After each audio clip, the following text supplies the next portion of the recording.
Good afternoon friends, welcome to my YouTube channel AK allrounder. दोस्तों, आज के इस वीडियो में डिस्कस करेंगे JSSC season new exam patterns and marking scheme के बारे में। तो चलिए स्टार्ट करते हैं। आप इस वीडियो के एंड तक बने रहेंगे और ध्यान से एक एक पॉइंट को समझने का प्रयास करेंगे। तो चलिए स्टार्ट करते हैं। फर्स्ट बात करते हैं परीक्षा के स्वरूप के बारे में, यानी कि एग्जाम पैटर्न्स के बारे में। आपको बता दें कि आयोग के द्वारा आपका जो एग्जाम है वह ओएमआर बेस्ड एग्जाम लिया जाएगा। आयोग द्वारा ओएमआर आधारित परीक्षा ली जाएगी। और वहीं आपको बता दें कि परीक्षा यदि विभिन्न समूहों में लिया जाता है तो अभ्यर्थियों के प्राप्तांक का नॉर्मलाइजेशन किया जाएगा। अभ्यर्थियों की मेगा सूची उनके प्राप्तांक के नॉर्मलाइज अंक के आधार पर तैयार किया जाएगा तथा परीक्षा फल प्रकाशन के पश्चात उन्हें नॉर्मलाइज अंक ही दिया जाएगा। यानी कि आपका एग्जाम जो है वह ओएमआर बेस्ड एग्जाम होगा, ऑफलाइन एग्जाम होगा।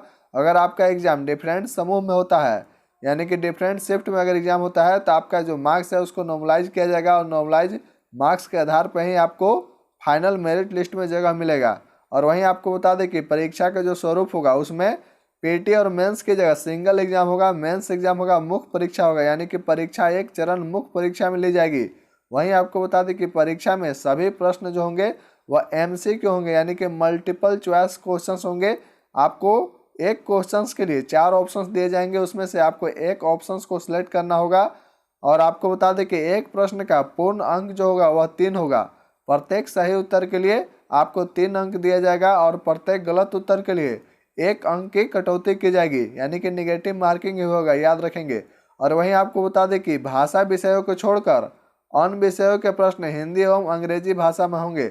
चलिए नेक्स्ट बात करते हैं मोस्ट इंपोर्टेंट पॉइंट की। आपको बता दें कि आपका जो एग्जाम होगा पीटी और मेंस की जगह सिंगल एग्जाम होगा, मेंस एग्जाम होगा। उसमें 3 पेपर होगा, 3 पत्र होंगे। आप देख सकते हैं मुख्य परीक्षा के लिए 3 पत्र होंगे और यह परीक्षा 3 पालियों में ली जाएगी। प्रत्येक पत्र के परीक्षा की अवधि जो होगा, जो टोटल टाइम ड्यूरेशन होगा आपका पर पेपर 2 आवर का होगा। यानी कि 3 पेपर होगा, पेपर 1, पेपर 2 और पेपर 3। तीनों पेपर के लिए आपको अलग अलग 2-2 घंटे दिया जाएगा। तो चलिए तीनों पेपर के बारे में बारी बारी से डिस्कस करते हैं। फर्स्ट बात करते हैं पेपर 1 के बारे में, यानी कि पत्र 1 के बारे में, जो भाषा ज्ञान होगा, लैंग्वेज पेपर होगा। आपको बता दें कि इसमें कुल जो होगा प्रश्न जो होगा, टोटल क्वेश्चन जो होगा वह 120 होगा। और टोटल टाइम ड्यूरेशन की अगर बात करें तो 2 आवर का होगा। इसमें आपको बता दें कि हिंदी भाषा ज्ञान से 60 प्रश्न पूछे जाएंगे और अंग्रेजी भाषा ज्ञान से 60 प्रश्न पूछे जाएंगे। वहीं आपको बता दें मोस्ट इंपोर्टेंट पॉइंट है भाषा ज्ञान में प्राप्त अंक मात्र क्वालिफाइंग नेचर का होगा। यानी कि पेपर 1 जो होगा लैंग्वेज पेपर होगा वह क्वालिफाइंग नेचर का होगा, जिसमें उत्तीर्ण होने के लिए हिंदी एवं अंग्रेजी भाषा ज्ञान में प्राप्त अंकों को जोड़कर 30% अंक प्राप्त करना निर्धारित रहेगा। इस पत्र में प्राप्त अंक मेगा सूची निर्धारण के लिए नहीं जोड़ा जाएगा। यानी कि पेपर 1 का मार्क्स जो है उसको मेरिट लिस्ट में नहीं ऐड किया जाएगा, लेकिन पेपर 1 में आपको हिंदी और इंग्लिश दोनों को मिलाकर, हिंदी भाषा ज्ञान और अंग्रेजी भाषा ज्ञान को मिलाकर 30% मार्क्स लाना आपको अनिवार्य है। यानी कि पेपर 1 क्वालिफाइंग नेचर का है, पेपर 1 आपको पास करना कंपलसरी है। नेक्स्ट बात करते हैं पेपर 2 के बारे में। आपको बता दें कि पेपर 2 चिन्हित जनजातीय एवं क्षेत्रीय भाषा से रिलेटेड होगा। और आपको बता दें कि इसमें टोटल नंबर ऑफ जो क्वेश्चंस होगा वह 100 होगा और टोटल टाइम ड्यूरेशन आपको 2 आवर मिलेगा। नेक्स्ट बात करते हैं पेपर 2 में कौन कौन से लैंग्वेज होंगे। आपको बता दें कि इसमें हिंदी होगा, अंग्रेजी होगा, उर्दू होगा, संथाली होगा, बंगला होगा, मुंडारी यानी कि मुंडा हो, खड़िया, कुड़ुक, उरांव, कुरमाली, खोरठा, नागपुरी, पंचपरगनिया, उड़िया, संस्कृत में से किसी एक भाषा की परीक्षा विकल्प के आधार पर अभ्यर्थी दे सकेंगे। इस परीक्षा में संबंधित भाषा के 100 बहुविकल्पीय प्रश्न पूछे जाएंगे। यानी कि पेपर 2 में टोटल आपसे 100 एमसीक्यू क्वेश्चंस पूछा जाएगा। टोटल टाइम ड्यूरेशन 2 आवर का होगा। और आपको बता दें कि इन सभी लैंग्वेज में से आपको किसी एक लैंग्वेज को सिलेक्ट करना है। जिस लैंग्वेज को आप सिलेक्ट करेंगे उस लैंग्वेज से आपको 100 एमसीक्यू क्वेश्चंस पूछे जाएंगे। और आपको बता दें कि यहाँ भी आपका पर क्वेश्चन 3 मार्क्स होगा। यानी कि एक क्वेश्चन आपको 3 मार्क्स के होंगे।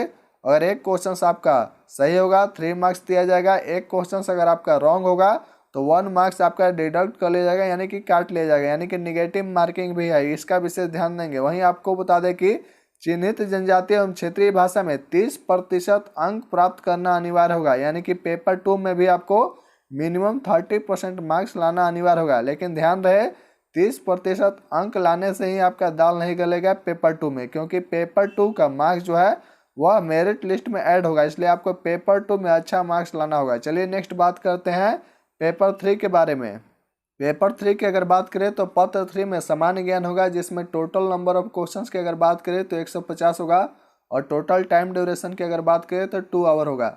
आपको बता दें कि इसमें समान अध्ययन से 30 प्रश्न पूछे जाएंगे, समान विज्ञान से 20 प्रश्न पूछे जाएंगे, सामान्य गणित से 20 प्रश्न पूछे जाएंगे, मानसिक क्षमता जांच से 20 प्रश्न पूछे जाएंगे, कंप्यूटर का ज्ञान से 20 प्रश्न पूछा जाएगा, झारखंड राज्य से संबंधित ज्ञान से 40 प्रश्न पूछे जाएंगे।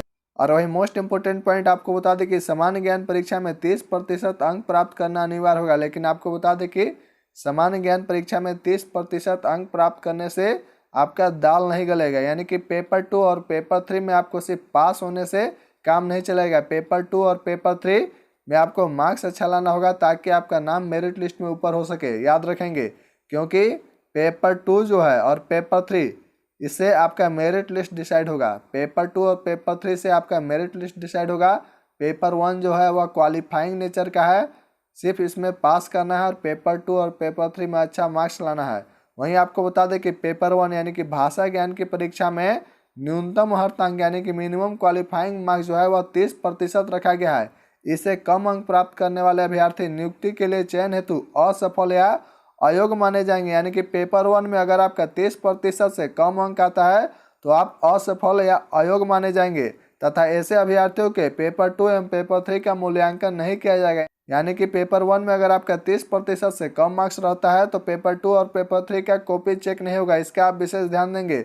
उसी प्रकार से आपको बता दें कि चिन्हित क्षेत्रीय या जनजातीय भाषा यानी कि पेपर 2 में 30% से कम अंक प्राप्त करने वाले अभ्यर्थियों के पेपर 3 का मूल्यांकन नहीं किया जाएगा, और जो कैंडिडेट पेपर 1 में 30% अंक ले आए उनका पेपर 2 का कॉपी चेक होगा, और पेपर 2 में जो कैंडिडेट 30% से कम अंक प्राप्त करेंगे उनका पेपर 3 का कॉपी चेक नहीं होगा। इसलिए आपको इस बात का विशेष ध्यान देना है। पेपर 1 क्वालिफाइंग नेचर का है, लेकिन आप इसे विशेष ध्यान देंगे कि पेपर 1 में 30% से अंक आपका ज़्यादा हो। इसके अलावा पेपर 2 और पेपर 3 में आपका मार्क्स अच्छा होना चाहिए, क्योंकि पेपर 2 और पेपर 3 के मार्क्स से ही आपका मेरिट लिस्ट डिसाइड किया जाएगा। आपका मेरिट पेपर 2 और पेपर 3 के मार्क्स पे ही बनेगा, इसलिए आप इस बात का विशेष ध्यान देंगे। और subject wise paper wise syllabus क्या है इसके बारे में नेक्स्ट वीडियो में डिस्कस करेंगे, क्योंकि वीडियो बड़ा हो जाएगा। तो फ्रेंड्स, हमें उम्मीद है कि आपको JSS season new exam patterns and marking scheme के बारे में समझ में आ गया हुआ। फिर भी अगर आपके मन में किसी भी प्रकार का कोई कन्फ्यूजन होगा आप नीचे कमेंट बॉक्स में कमेंट करके पूछ सकते हैं। इसके अलावा अगर आप अभी तक टेलीग्राम चैनल से नहीं जुड़े हैं, डिस्क्रिप्शन बॉक्स में नीचे लिंक दिया है, लिंक पे क्लिक करके आप टेलीग्राम चैनल से वह जुड़ जाएंगे। तो चलिए मिलते हैं नेक्स्ट वीडियो में, तब तक के लिए बहुत बहुत धन्यवाद। जय हिंद, जय भारत।